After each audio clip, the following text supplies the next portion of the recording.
ખેડબ્રહ્મામાં ચૈતર વસાવાએ ગર્જના કરી છે। તેઓએ કહ્યું છે કે ભાજપના સરકાર ઉદ્યોગપતિઓના કહેવાથી અરવલ્લી પર્વતમાળાની વ્યાખ્યા બદલીને ખનિજ માફિયાઓને સોંપવા જઈ રહી છે। નમસ્કાર, હું છું નિરાલી અને જે પ્રકારે તમે દ્રશ્યોમાં જોઈ શકો છો, અરવલ્લી બચાવો અભિયાન હેઠળ ચૈતર વસાવાએ ભાજપ સરકાર ઉપર પ્રહાર કર્યા। આરોપ લગાવ્યો કે ભાજપ સરકાર જલ, જંગલ, જમીન લૂંટાવી દેવા માંગે છે। તેઓએ ચીમકી આપી કે અરવલ્લી બચાવવા માટે ગાંધીનગર કૂચ કરીશું, વિકાસના નામે 1 ઇંચ પણ જમીન નહીં આપીએ। સાંભળીએ ચૈતર વસાવાએ વધુમાં શું કહ્યું હતું। અહીંયા થોડા બેહી રહેવાનું છે, આવતા રહો બાજુ।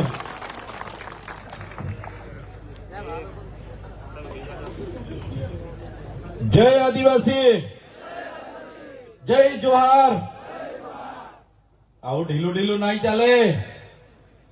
આપણો અવાજ, આપણા ગગનચુંબી અવાજ સામે બધા મોટા અવાજે સૂત્ર બોલવાના છે। આવા ઢીલા ઢીલા અવાજે અરવલ્લી પર્વત કઈ રીતના બચાવીશું, એટલે હું બોલું એટલે તમારે બધાએ બોલવાનું છે જોરથી। અરવલ્લી બચાવો હું બોલું એટલે તમારે પર્યાવરણ બચાવો બોલવાનું છે। અરવલ્લી બચાવો, પર્યાવરણ બચાવો, અરવલ્લી બચાવો, પર્યાવરણ બચાવો, અરવલ્લી બચાવો, પર્યાવરણ બચાવો। ધન્યવાદ।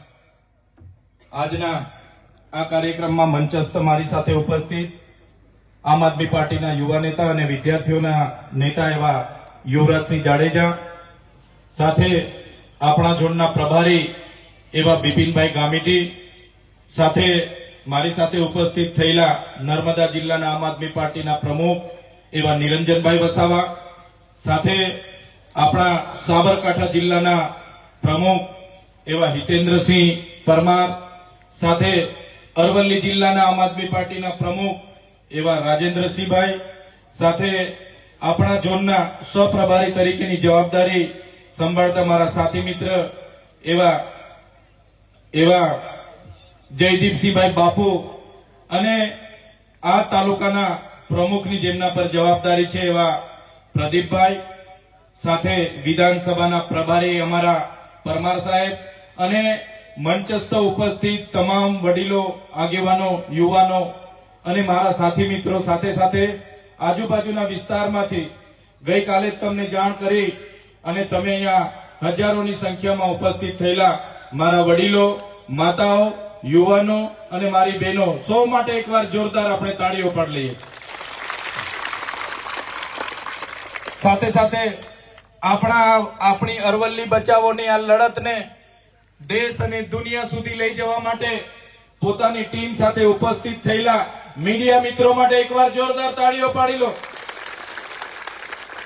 સાથે આપણો કાર્યક્રમ ખૂબ સારી રીતે થાય, કાયદો અને વ્યવસ્થા જળવાય, એના માટે સવારથી જ પોતાનો બંદોબસ્ત અને પોતાની સેવા આપી રહેલા પોલીસ કર્મીઓ માટે જોરદાર તાળીઓ પાડી લો।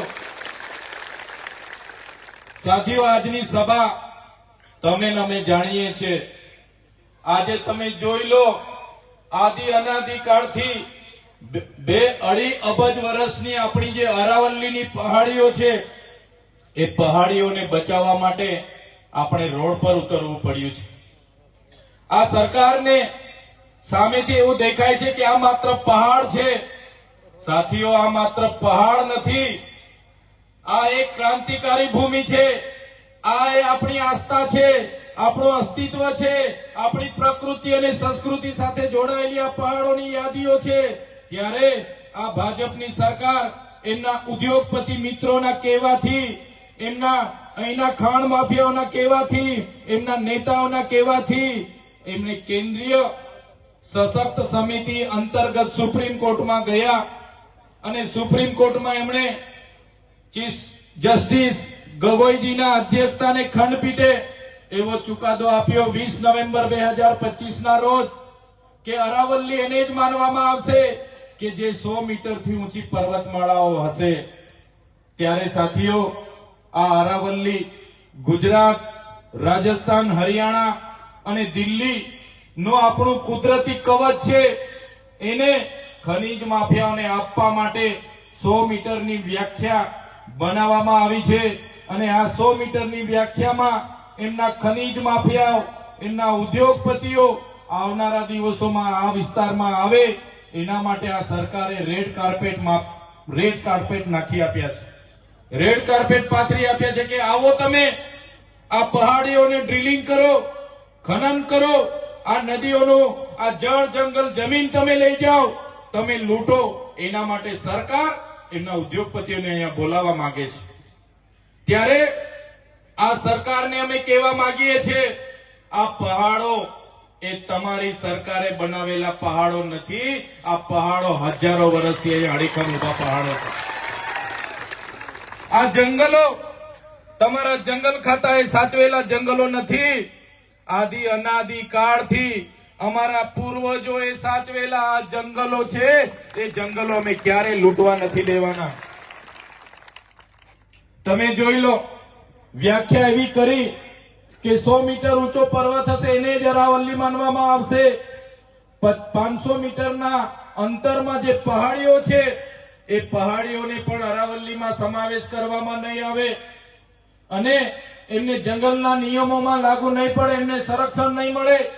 વિચાર કરો, આજ ઉદ્યોગપતિઓની નજરો આપણા પહાડો પર આવેલી છે, આપણા પહાડો જંગલો પર પડેલી છે.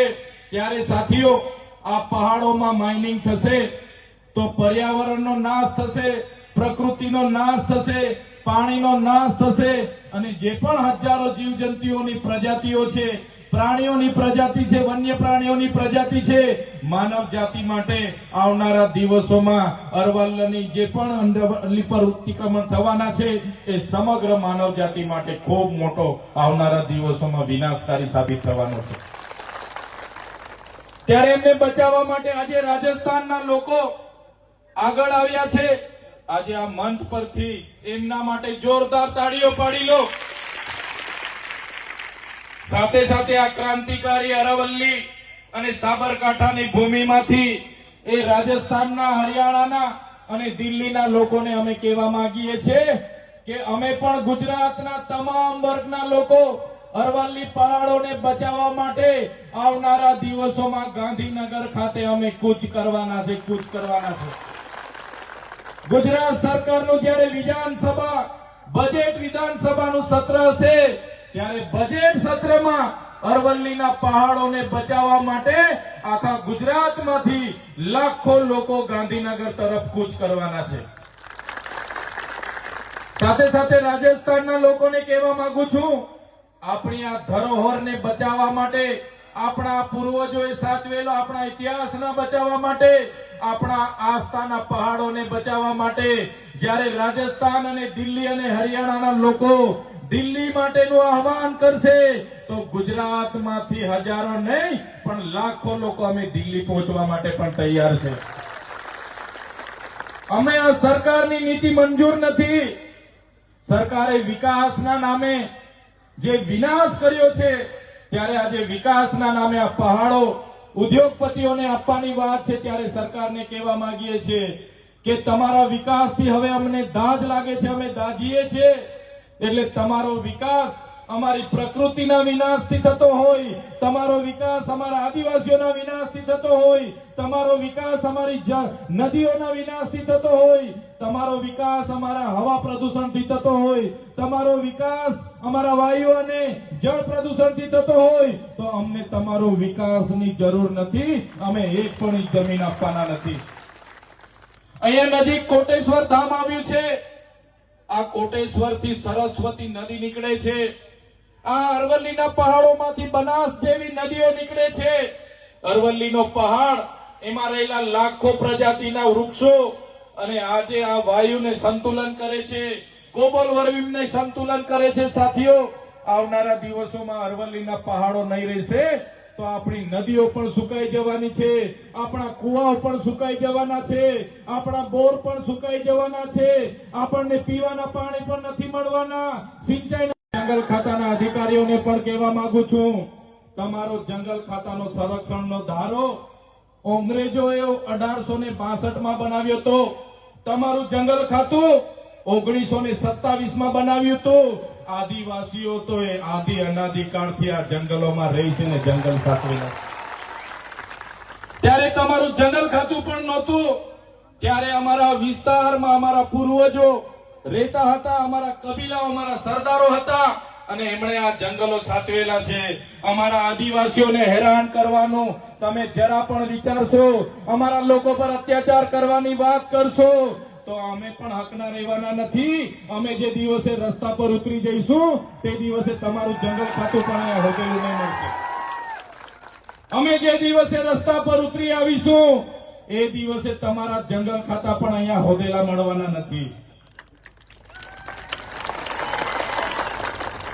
એ જંગલ ખાતાના અધિકારીઓ, એ ભાજપના નેતાઓના ઈશારે કામ કરનારી એ પોલીસ, એમને પણ અમે કહેવા માંગીએ છીએ, અમારા આદિવાસી સમાજ હોય, અમારા ખેડૂતો હોય, અમારા યુવાનો હોય, અમારી માતા બહેનો હોય, એમને હેરાન પરેશાન કરવાનું બંધ કરી દેજો.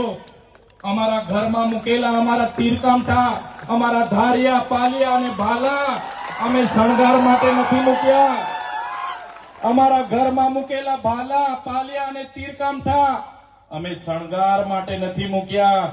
જે દિવસે જરૂર પડશે ને એ દિવસે આ રોડ પર ઉતરીશું અને જે દિવસે જરૂર પડશે એ દિવસે ગાંધીનગરના રોડ પર અમે જ ઉતરીશું અને ગાંધીનગરનો રસ્તો પણ અમે પકડીશું અને અમારા લોકોની જમીનો છીનવવાની વાત કરશો, અરવલ્લી પર્વતો તોડવાની વાત કરશો, જંગલોને નાશ કરવાની વાત કરશો તો આ ગુજરાત નહીં, દિલ્હીમાં જઈને પણ નેપાળવાડી કરવી પડશે તો નેપાળવાડી પણ થશે. નેપાળવાડી પણ કરીશું. ક્યાં સુધી અમારા ખેડૂતની છાતી પર આવીને અમારા લોકોને તમે મારો છો, અમારી માતાઓની છાતી પર પગ મૂકીને અમારા ગામોના ઘરો તોડો છો, અમારી જમીનો છીનવો છો, હમણાં પહાડોના નામે, અમારી પ્રકૃતિના નામે, અમારી સંસ્કૃતિને તમે છિન્ન ભિન્ન કરવાના પ્રયાસ નહીં કરો. અમને આદિવાસીઓને છંછેડશો નહીં. અમે જ્યાં સુધી શાંત છે ત્યાં સુધી શાંત છે. અમે સંવિધાનમાં માનનારા છે, સંવાદમાં માનનારા છે, પણ અમારા આદિવાસીઓને છંછેડશો તે દિવસે તમારા જંગલ ખાતા અને પોલીસ ખાતા પણ અહીંયા નજરે નહીં પડે. આ ભાજપની સરકારે હમણાં 3 દિવસ 4 દિવસ પહેલા લોકસભાના ગૃહમાં મનરેગાનું નામ બદલ્યું.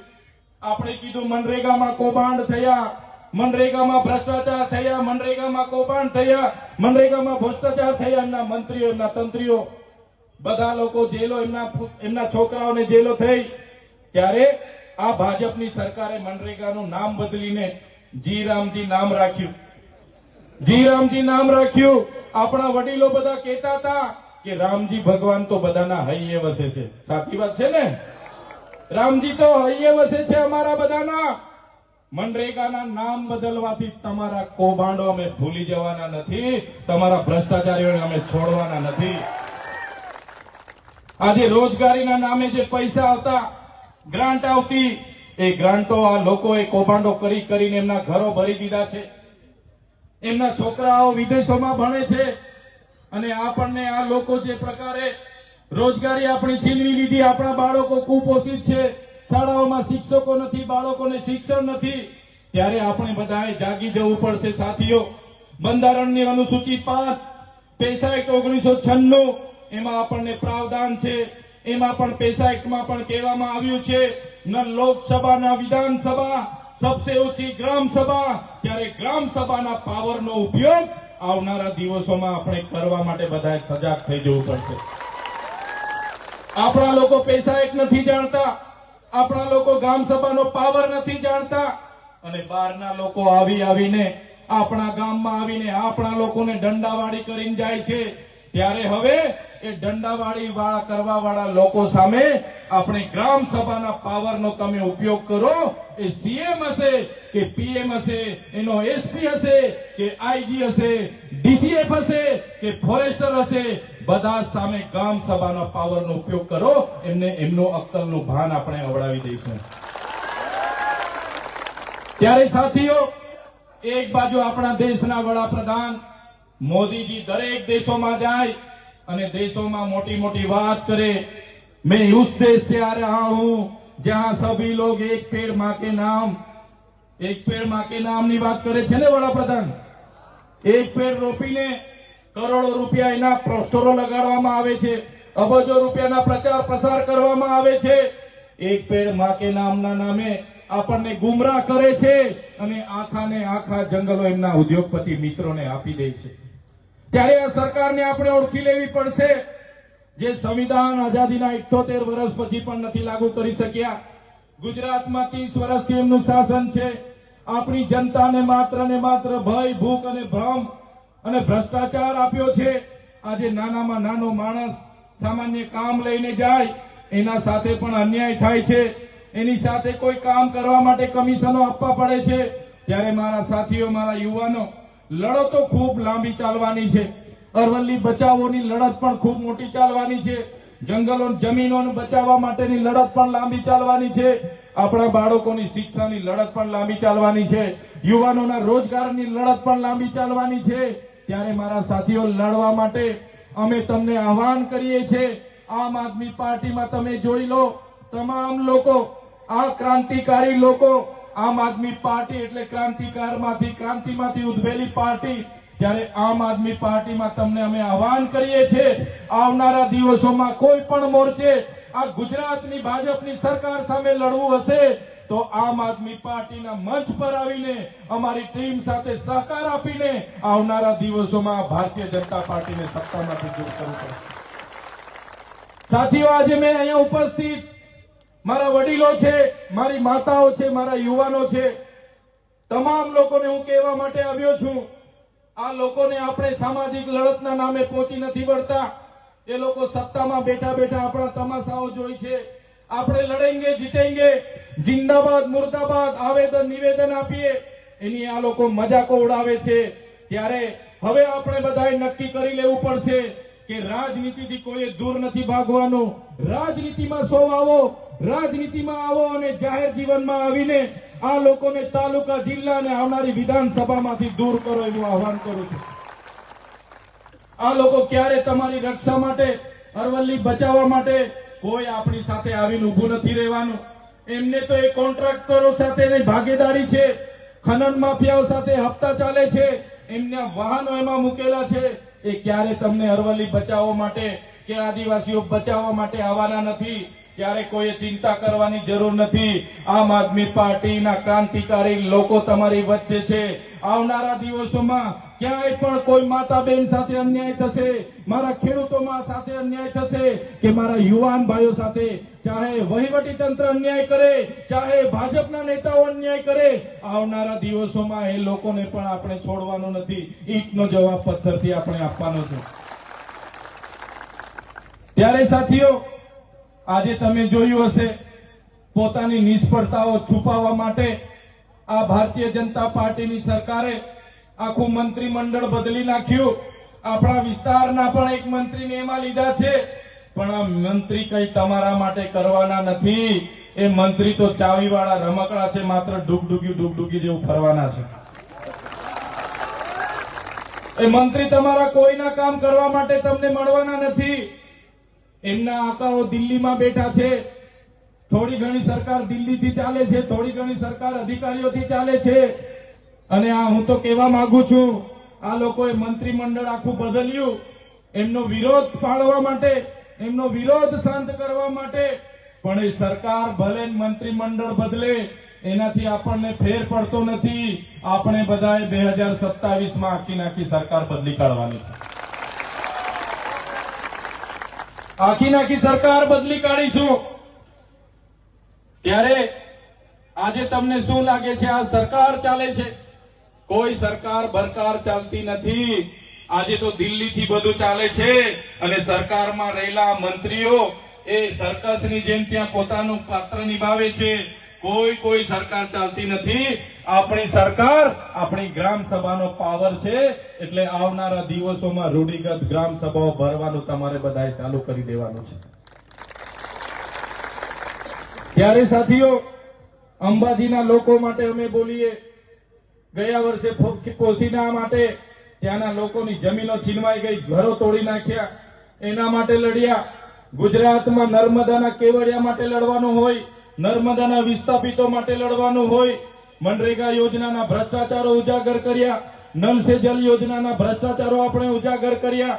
આપણા યુવાનોને શિષ્યવૃત્તિ નહોતી મળતી. સરકાર સામે લડીને ફ્રી સિપ કાર્ડ ચાલુ કરાવ્યા, સરકાર સામે લડીને પોસ્ટ મેટ્રિક શિષ્યવૃત્તિ ચાલુ કરાવી, એમના તાઇફાઓને ઉજાગર કર્યા. ત્યારે આ સરકારને ગમતું નથી. તમે જોયું હશે, હમણાં એક સામાન્ય ન્યાય જેવા કેસમાં મને એરેસ્ટ કરી લેવામાં આવ્યો. મને બળજબરી પૂર્વક મીટિંગમાં બોલાવ્યો. મીટિંગમાં બોલાવીને મારી સાથે માથાકૂટ કરી. ભાજપના લોકોએ માથાકૂટ કરીને પોલીસ બોલાવીને તાત્કાલિક તમારા ધારાસભ્યને, તમારા દીકરાને પકડી લેવામાં આવ્યો. મને કોઈ પણ મામલતદાર ડેડિયાપાડાની કોર્ટમાં રજૂ કરવામાં ન આવ્યો. મને ડાયરેક્ટ રાજપીપળાની જેલમાં નહીં, સેશન કોર્ટમાં રજૂ કરવામાં આવ્યો. અને સેશન કોર્ટમાં તમે કદાચ જોયું હશે, મારા વકીલો કોર્ટમાં આવવા માટે આજીજી કરે કે ભાઈ અમને જવા દો, અમારે ચૈતરભાઈના વકીલ છે, અમને કેસ લડવા દો. એક પણ વકીલને કોર્ટમાં નહીં આવવા દે પોલીસ. એ ભાજપના નેતાઓના ઈશારે એ પોલીસે નર્મદાની જેલમાં રાખવાની જગ્યાએ વડોદરાની સેન્ટ્રલ જેલમાં મને નાખી દીધો. તમે બધા જાણો છો, આ લોકોએ જેલમાં પણ અમને વેદનાઓ આપી, અમને ડરાવ્યા, અમને ધમકાવ્યા. અમને કહેવામાં આવ્યું કે તમારે સરકાર સામે નથી બોલવાનું, તમારે આદિવાસીઓના અધિકારોની વાત નથી કરવાની, તમારે વિદ્યાર્થીઓની સ્કોલરશીપની વાત નથી કરવાની, તમારે ખેડૂતોને ટેકાના ભાવની વાત નથી કરવાની, તમારે કર્મચારીઓની રજૂઆત નહીં કરવાની, તમારે આઉટસોર્સિંગના અધિકારીઓ માટે નહીં બોલવાનું. તો તમે અમને જેલમાંથી તમને આજે છોડી દઈએ. ત્યારે સરકારને અમે જેલમાંથી પણ કીધું હતું, જ્યાં સુધી થાળીમાં ચણા રહે છે ત્યાં સુધી ચૈતર વસાવાના જેલમાં આવવા જવાનું થશે. જ્યાં સુધી જેલની થાળીમાં ચણા રહેશે ત્યાં સુધી ચૈતર વસાવાનું આ જેલમાં આવવા જવાનું બનતું રહેશે. અને તમારે જેટલી જેલો કરવાની હશે કરી લો. આ ચૈતરભાઈ તમારી જેલોથી ડરવા વાળા નથી. તમે જોયું હશે, એક અઠવાડિયું, એક મહિનો નહીં, તારીખ પર તારીખ, તારીખ પર તારીખ, તારીખ પર તારીખ, એમ કરતા કરતા 80 દિવસ આ લોકોની ઈચ્છા હતી કે આને 2-3 વર્ષ રાખીશું. પણ મારા વડીલોના આશીર્વાદ હતા, મારી માતાઓ મારી ચિંતા કરતી, મારા વડીલો મારા માટે માનતા રાખતા, અને હું 80 દિવસમાં છૂટીને તમારી વચ્ચે આવી ગયો છું. તમારા બધાના પ્રાર્થનાથી, તમારી દુઆઓથી, તમારી ચિંતાઓથી મને જામીન મળી ગયા અને હું જેલની બહાર આવ્યો. મારા નિરંજનભાઈ વસાવા, મારા બિપિનભાઈ ગામિતી, મારા જયદીપસિંહ બાપુ બધા મને લેવા આવ્યા. એમણે કીધું, ચૈતરભાઈ જામીન તો અમે કરાવી દીધા છે, પણ આ નાલાયક સરકારે તમારા વિસ્તારમાં તમને પ્રવેશ બંધી ફરમાવી છે. તમે વિચાર કરો સાથીઓ, જે ડેડિયાપાડા સાગબારાના લોકોએ મને આટલી નાની ઉંમરમાં મને ધારાસભ્ય બનાવ્યો અને એમના કામ માટે મારું તા કાર્યાલય પણ છે, ત્યાં એમના કામ નહીં કરી શકું, એમના સુખમાં ને દુઃખમાં ઉભો રહી નહીં શકું, એમના ઘરે જઈ નહીં શકું, ત્યાં મારું ગામ છે, મારું ઘર છે, મારો પરિવાર છે, એમને મળી નહીં શકું. એના માટે આ સરકાર મારા વિસ્તારમાં મને જવા નથી દેતી. અને આજે પણ અમે રાજપીપળા રહીને લોકોના કામ કરીએ, છોટાઉદેપુર રહીને લોકોના કામ કરીએ, ત્યારે આ ભાજપના નેતાઓ, એમના સાંસદ, એમની પોલીસ આજે પણ અમને ફોન કરીને ડરાવે છે, ધમકાવે છે, કહે છે કે તમને ડેડિયાપાડામાં તો પ્રતિબંધ અમે કરાવી દીધો, તમે જો લોકોનો અવાજ બનતા રહેશો તો આવનારા દિવસોમાં નર્મદામાંથી પણ તમને પ્રવેશબંધી કરાવીશું. તમે આદિવાસીઓ માટે વધારે લડો છો, આવનારા દિવસોમાં અંબાજીથી ઉમરગામના વિસ્તારોમાં પણ પ્રતિબંધ કરાવીશું. ત્યારે આજના મંચ પરથી એ લોકોને પણ હું કહેવા માંગુ છું, તમે મને ડેડિયાપાડામાં નથી જવા દેતા, તમે મને નર્મદામાંથી બહાર કાઢશો, તમે મને અંબાજીથી ઉમરગામના વિસ્તારોમાંથી તો બહાર કાઢી દેશો, પણ આ ચૈતર વસાવા અમારા લોકોના દિલોમાં રહી છે, ત્યાંથી ક્યારે બહાર નહીં કાઢી શકો. મારી માતાઓ મારા માટે દુઆ કરે છે, પ્રાર્થના કરે છે, માનતા રાખે છે, ઉપવાસ કરે છે, મારા વડીલો મારી ચિંતા કરે છે. ત્યાં સુધી તમારા ચૈતરભાઈને તમારો કઈ ડર નથી અને ચૈતરભાઈ તમારાથી ડરવાનો નથી. ત્યારે સાથીઓ, આમ આદમી પાર્ટીમાં રહીને અમે સમાજની વાત કરીએ, સંવિધાનની વાત કરીએ, અધિકારોની વાત કરીએ, ત્યારે આ લોકો અમને ડરાવે છે, અમને નક્સલી બનાવવાની વાત કરે છે કે તમે હથિયારો લઈને ફોરેસ્ટ વાળા પર ફાયરિંગ કરો છો, તમે હથિયારો લઈને જંગલ ખાતાને પોલીસ અધિકારીને ધમકાવો છો, તમે જાહેર મંચ પરથી સરકારને ચેલેન્જ કરો છો, તમે ગેરમાર્ગે દોરવાની વાત કરો છો, નક્સલવાદ પેદા કરવાની વાત કરો છો. આદિવાસી અધિકારોની વાત કરે તો એ નક્સલવાદ બનાવવાની વાત છે. આજે તમે છત્તીસગઢમાં જોઈ લો, આખા આદિવાસીના જંગલો આ ઉદ્યોગપતિઓને આપી દીધા. આજે હસદેવનું જંગલ અદાણીને આપી દેવામાં આવ્યું. આજે હૈદરાબાદનું જંગલ એમના ભાજપના નેતાને આપી દેવામાં આવ્યું. એ જ પ્રકારે આપણી બચેલી કુચેલી પહાડીઓ, આપણા જંગલો એમના ઉદ્યોગપતિઓને આપવાની વાત છે. ત્યારે મેં તમને કહેવા માટે આવ્યો છું, તમે બધા એકલા નથી. આવનારા દિવસોમાં તૈયાર થઈ જજો. એ લોકો આપણા અરવલ્લીના જંગલો છીનવવાની વાત કરશે. જે દિવસે અરવલ્લીના જંગલો છીનવવાની વાત કરશે તે દિવસે સંવિધાન પણ સાઈડ પર મૂકી દઈશું. તે દિવસે વાટાઘાટો પણ સાઈડ પર રહેશે અને આ લોકો સાથે તે દિવસે આર પારની લડાઈ અહીંયા થશે. અમે કોઈનાથી ડરવાના નથી. અમે અમારા ગુરુ ગોવિંદજીનો ઇતિહાસ વાંચ્યો છે.